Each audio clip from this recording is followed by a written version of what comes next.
हरे कृष्ण। तो आप सभी भक्तों का हार्दिक स्वागत है आज के श्री राम कथा में।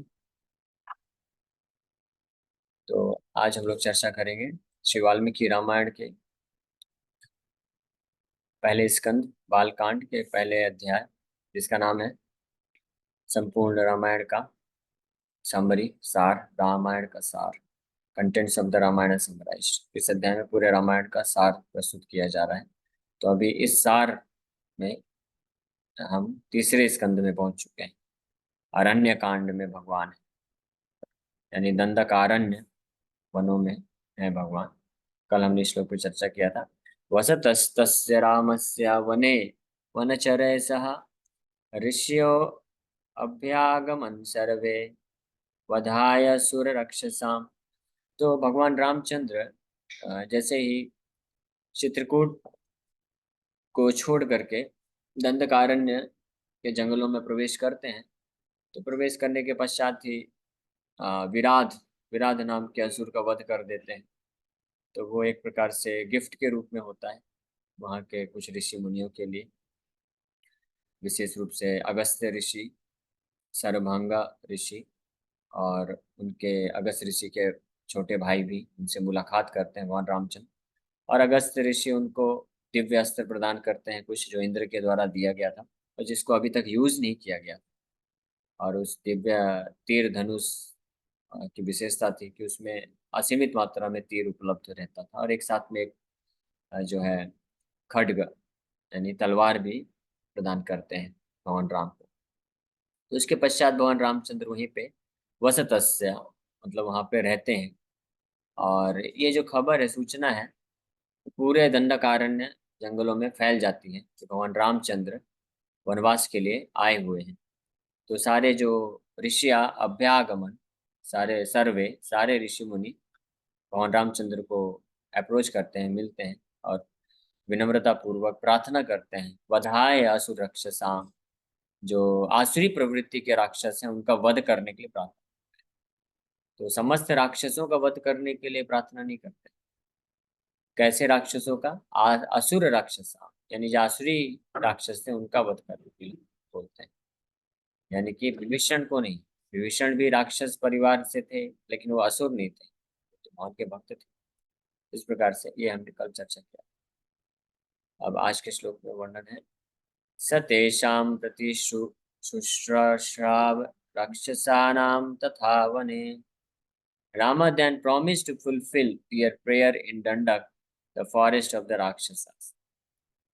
सतेषां प्रति शुश्राव, यानी उनको सुन करके, उनकी प्रार्थनाओं को सुन करके भगवान रामचंद्र पूरा उनको वचन देते हैं, प्रॉमिस करते हैं कि राक्षसानाम तथा वने, तो उन सारे राक्षसों का वो वध करेंगे उस फॉरेस्ट ऑफ द राक्षसास, उस वन में रहने वाले सभी राक्षसों का वध करने का प्रॉमिस दे देते हैं। Noticing the terrible condition of the sages, he promise to remove their obstacles to their spiritual practices. What exactly did he promise, that is noted in the next verse. तो भगवान ने क्या प्रॉमिस किया वो अगले श्लोक में बताया जाएगा। भगवान रामचंद्र प्रॉमिस करते हैं। प्रतिज्ञातश्चरामेण वधा समयते रक्षसां ऋषीणाम् अग्निकल्पानां दंडकारण्यवासिनां। Rama promised the fire-like rishis living at Dandakaranya that he would kill the Rakshasas in battle. So भगवान रामचंद्र ये प्रतिज्ञा देते हैं, प्रतिज्ञाश्चरामेण वधा समयति, कि वो वध कर देंगे सारे राक्षसों का, समयति मतलब युद्ध में, रक्षसाम ऋषिनाम अग्निकल्पनाम दंडकारण्य वासिनाम, दंडकारण्य वासी यानी दंडकारण्य में रहने वाले, अग्निकल्पानाम अग्नि के समान तेजस्वी ऋषि मुनियों को भगवान ये प्रतिज्ञा करते हैं। तो यहाँ पे ऋषियों को ऋषि नाम अग्निकल्पनाम बोला जा रहा है कि ये ऋषि इतने तपस्या, दिव्य तपस्या करने के कारण, अपनी इंद्रियों और मन को पूर्ण रूप से संयमित करने के कारण इनके पास दिव्य शक्ति भी थी, तेजस्वी थे। हालांकि ये खुद बहुत तेजस्वी थे, दिव्य शक्ति को रखते थे, लेकिन ये उस शक्ति का उपयोग, उसको व्यय नहीं करना चाहते थे राक्षसों का वध करने के। और यही कारण है कि ब्राह्मण लोग पहले और ऋषि मुनि सर्वसमर्थ होने के बाद बावजूद भी क्षत्रियों का हेल्प लेते थे असुरों का वध करने। अग्नि कल्पनाम indicates that the sages were almost like fire. तो वहाँ के जो ऋषि मुनि थे वो बिल्कुल अग्नि के जैसे तेज था उनका। इन some manuscripts pratigyatam appears instead of pratigyata. The meaning of the verse is the same. How Lord Rama began to fulfill the promise is not yet expressed. So इस प्रकार से भगवान रामचंद्र उनको प्रतिज्ञा देते हैं, प्रॉमिस करते हैं कि सारे असुरों का वो वध कर देंगे आगे आने वाले समय में। तेन तत्रैव वसता जनस्थान निवासिनी विरूपिता शूर्पणखा राक्षसी कामरूपिणी। While Rama lived there, he disfigured the Rakshasi Shurpanakha, Shurpanakha, Shur, Shurpanakha, Rakshasi, who could assume any form at will and who resided at Janisthan. Janasthan में रहने वाली शूर्पणखा का भगवान जो है डिसफिगर्ड, उसको विरूपिता विरूपिता कर देते। तो ये कथा आपको पता है। तो इस यहाँ पे इस केवल रामायण का सार प्रस्तुत किया जा रहा है, तो एक दो श्लोकों में डायरेक्ट बता रहे हैं नारद मुनि भी। ये जब हम आगे पहुंचेंगे इसमें अरण्य कांड में तो इसका विस्तार से चर्चा किया जाएगा। तो तत्तेन तत्र एव वसता, भगवान रामचंद्र वहीं पे निवास कर ही रहे थे। जन स्थान निवासिनी, जन स्थान नामक जंगल में रहने वाली जो शूर्पणखा है वो आती है और किस प्रकार से काम रूपिणी, जो एक बहुत ही सुंदर स्त्री का रूप लेकर के आती है और प्रयास करती है भगवान रामचंद्र को सेड्यूस करने का, उनको आकर्षित करने का। लेकिन जब विफल हो जाती है तो अपने ओरिजिनल फॉर्म में आकर के तो इसका फिर भगवान उसको विरूपित कर देते हैं। Shurpanakha literally means having finger nails like winnowing baskets. She was disfigured because her ears and nose were cut. Even though Lakshman disfigured her, Narad Muni says that Rama disfigured Surpanakha because Lakshman will later described in the Ramayana as Ramasya Dakshino Bahu, Rama's right hand. Some manuscripts read Shurpanakhi instead of Surpanakha. The meaning is the same. तो यहाँ पे हालांकि जानते हैं कि लक्ष्मण भगवान ने शूर्पणखा को विरूपित किया था, उसके नाक और कान काटे थे। लेकिन यहाँ पे बता रहे हैं कि तेना तेना मतलब भगवान रामचंद्र के द्वारा शूर्पणखा को विरूपित किया गया था। इसका कारण क्या है? क्योंकि लक्ष्मण जो है भगवान रामचंद्र के दाएं हाथ, तो लक्ष्मण ने किया, इसका मतलब भगवान के दाएं हाथ ने रामचंद्र ने ही किया और भगवान रामचंद्र की आज्ञा पे किया गया। ये भी एक कारण। तो इसलिए भगवान राम ने शूर्पणखा को यह दंड दिया। स्त्री है इसलिए वध नहीं करना उचित नहीं है, इसलिए केवल डिसफिगर कर दिया, उसको विरूपित कर दिया। तो ये भी जो घटना हुई, लीला हुई भगवान की, ये भी दंडकारण्य के जंगलों में हुई। ततः शूर्पणखा वाक्याद उद्युक्तान सर्वराक्षसान् खरं त्रिशिरसं चैव दूषणं चैव राक्षसं निजघानरणे रामस्तेषां चैव पदानुगान्। After disfiguring Shurpanakha, Rama destroyed in battle with all the chief Rakshasas, the Rakshasas, Khar, Trishira, and Dushan, as well as their followers who had prepared themselves for war upon hearing Shurpanakha's words.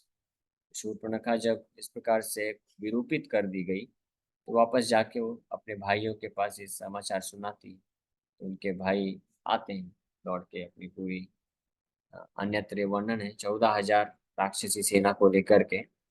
खर, दूषण और त्रिशिरा इनके leaders, तीन leader खर, दूषण, त्रिशिरा और उनके ऐसे हजारों की संख्या में राक्षस आते हैं और भगवान रामचंद्र अकेले ही सबको युद्ध क्षेत्र में डिस्ट्रॉय कर देते हैं, सबका वध कर देते हैं। ततः शूर्पणखा वाक्यात, यानी शूर्पणखा के वाक्य को सुनने के पश्चात उद्योगतान, यानी जो वार करने के लिए तैयार हो गए। सर्व राक्षसान, सारे राक्षस, खरम त्रिशिरम च एव दूषणम च एव, कर दूषण त्रिशिरा राक्षसाम निजघान रणे रामः, निजघान मतलब नष्ट कर दिए, रणे युद्ध क्षेत्र में भगवान रामचंद्र ने, तेसाम च एव पदानुगान, साथ ही साथ उनके जितने भी फॉलोवर्स। इस प्रकार से इन 14,000 के लगभग असुरों का भगवान अकेले वध कर देते हैं। तत्पश्चात वने तस्मिन् निवसता जनस्थान निवासिनां रक्षसां निहतानि आसन् सहस्राणि चतुर्दश। यहाँ पे आ गया, संख्या भी आ गया। While residing at that forest, he annihilated 14,000 राक्षसास residing at Janasthan. इस प्रकार से जनस्थान नामक जंगल को भगवान राक्षसों से मुक्त कर देते हैं।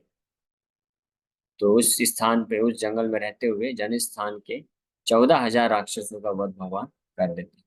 वने तस्मिन निवसता, सी वन में रहते हुए, जनस्थान निवासिना राक्षसाम निहतानि आसन सहस्राणि चतुर्दश, चतुर्दश सहस्राणि 14,000 राक्षसों को वध करते हैं। This verse informs us of the number of rakshasas killed by Ramchandra. Lord Rama had no assistance at hand, for he resided in the forest. Those rakshasas were residing at Janisthan, a forest area. And so it is clear that they were extremely ferocious. These were Ravana's soldiers. Having described Rama's fulfillment of his promise to the sages, Narad Muni sets the scene to explain how Sita Devi functioned as the mediator between the conditioned soul seeking the Lord's mercy and him. इस प्रकार से भगवान रामचंद्र ने प्रतिज्ञा लिया था, promise किया था कि समस्त राक्षसों का वो वध कर देंगे, या दंडकारण्य जंगल को राक्षसी सेना से विहीन कर देंगे। कैसी राक्षसी सेना? आसुरी राक्षसी सेना। तो माता सीता उसमें वो मददगार साबित होती है, वो मदद करते हैं। माता सीता ही कारण बनती है भगवान रामचंद्र और उन असुरों के बीच में युद्ध का। और इस प्रकार से ये शिक्षा है यहाँ पे कि माता सीता की कृपा से जो जीवात्मा है, भगवान के भक्त हैं, वो भगवान से सुरक्षा प्राप्त करते हैं। जितने भी ऋषि मुनि थे सब भगवान राम के भक्त थे, और भगवान राम को उन्होंने प्रार्थना तो किया, भगवान रामचंद्र प्रॉमिस कर दिए, लेकिन उस प्रार्थना को पूरा करने के लिए, भगवान की करुणा को प्राप्त करने के लिए माता सीता की कृपा की आवश्यकता है। तो उसी प्रकार से भक्ति के जीवन में हम भगवान की सेवा करना चाहते हैं, भगवान को प्राप्त करना चाहते हैं, उनकी कृपा की याचना चाहते हैं, याचना करते हैं, उनसे सुरक्षा चाहते हैं, तो वास्तव में वो सुरक्षा हमको माता लक्ष्मी, माता सीता या श्रीमती राधा रानी की कृपा से प्राप्त होते हैं। इसलिए जो वैष्णव होते हैं, वैष्णव भक्त होते हैं, वो केवल कृष्ण का या केवल राम का या केवल नारायण का पूजा नहीं करते हैं, वो राधा कृष्ण का एक साथ, या लक्ष्मी नारायण या सीता राम, तो पहले राधा रानी या सीता माता या लक्ष्मी को पहले स्थान दिया गया है, क्योंकि वो ब्रिज का काम करते हैं, ब्रिज का काम करती है माता हमारे और भगवान के बीच में, भगवान की कृपा को प्राप्त करने के लिए। इसलिए पहले वैष्णव उनका आश्रय लेते हैं, और इसलिए वो सक्सेसफुल होते हैं, सफल होते हैं। इसलिए हम लोग जो मंत्र नाम भी जप करते हैं, उसमें हरे कृष्ण है, तो हरे कृष्ण का मतलब है राधा कृष्ण। हरे का मतलब होता है श्रीमती राधा रानी का एक नाम है हरा, और हरा को जब कृष्ण के साथ बोलते हैं तो हरे फॉर्म आता है, जैसे राधे कृष्ण बोलते हैं, वृंदावन में राधे राधे भी बोलते हैं, तो वैसे हरा भी नाम है श्रीमती राधा रानी का, और उस बोलने में वो फिर हरे हो जाता है, और हरे कृष्ण मतलब राधे कृष्ण। तो हरे कृष्ण कृष्ण कृष्ण हरे हरे, हरे राम राम राम हरे। इसलिए हम पहले भगवान की जो शक्ति है, हलादिनी शक्ति, उनको हम प्रार्थना अर्पण करते हैं, उनकी कृपा की याचना करते हैं, और उनकी कृपा से फिर हम भगवान कृष्ण की कृपा को प्राप्त कर सकते हैं। ततो ज्ञातिवधम श्रुत्वा रावण क्रोधमूर्छितः सहायं वरयामास मारीचं नाम राक्षसम्. Then Ravana heard about the death of his relative Khara and became senseless with anger. She then sought the help of the Rakshasa named Marich.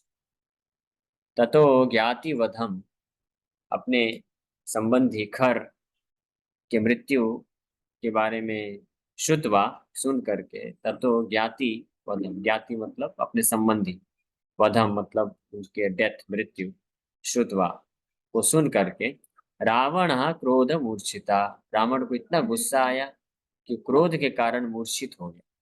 मूर्छित हो गया मतलब उस समय के लिए सेंसलेस हो गया, इंद्रिय काम करना बंद कर दी, शून्य पड़ गया वो. कि किस प्रकार से जब उसने सुना कि अब रावण के लिए तो राम लक्ष्मण तो मनुष्य है, वो तो मनुष्य, मनुष्य को तो कुछ गिनती नहीं करता था रावण. रावण ने जब पूछा कि मुझे कोई ना मार पाए, तो देवता ना मार पाए, असुर ना मार पाए, राक्षस ना मार पाए, सब तो मांग दिया, लेकिन मनुष्य को नहीं, मनुष्य और जानवरों को नहीं गिनती किया. वो सोचा कि ये जानवर, मनुष्य, बंदर और मनुष्य क्या मारेंगे, इन पर ये तो पूरी तरह से शक्ति विहीन होते हैं. तो वो तो कुछ समझता ही नहीं था, इसीलिए वो मूर्छित हो गया. उसको सुन करके एक तो उसके संबंधी अपने जातिवधम, खर, दूषण, त्रिशर की मृत्यु को सुनकर के क्रोध आया. लेकिन चलो, अगर कोई दूसरा असुर मारा होता या देवता मारे होते तो फिर भी समझ में आता. किसी मनुष्य ने, दो मनुष्य आकर के, और वो भी वनवासी हैं वो, ना उनके पास कोई सैनिक है, सेना है, और ना कोई ऐसे खतरनाक हथियार है, बस तीर धनुष लेकर के, और अकेले ही 14,000 से राक्षसी सेना को खत्म कर दिए कुछ ही घंटों में. तो ये सुन करके रावण तो पूरी तरह से सेंसलेस हो गया, शून्य पड़ गया, उसको समझ ही नहीं आया कि क्या हो गया. और फिर वो, इसी समय रावण को समझ जाना चाहिए था, लेकिन वो बोलते हैं विनाश काले विपरीत बुद्धि, कि इस समय रावण हालांकि इतना विद्वान था, सब बुद्धिमान था, ज्ञान तो था, ज्ञान नहीं था, असली ज्ञान नहीं था, माया का ज्ञान था, लेकिन बुद्धि तो थी. तो समझ जाना चाहिए था कि ये दो मनुष्य कोई साधारण मनुष्य नहीं है. नहीं तो मेरी 14,000 राक्षसी सेना को, और वो राक्षसी सेना कोई ऐसी साधारण राक्षसी सेना नहीं थी, पिछले श्लोक में वर्णन है. वो बहुत ही फेरोशियस सोल्जर्स थे रावण के. यानी फेरोशियस मतलब बहुत ही खतरनाक, भयानक दिखने वाले और बहुत भयानक शक्ति रखने वाले. एक एक असुर जो सेना थी, उसकी एक एक सेना के पास, सैनिक के पास ऐसी अद्भुत शक्तियां थी, मायावी शक्तियां थी.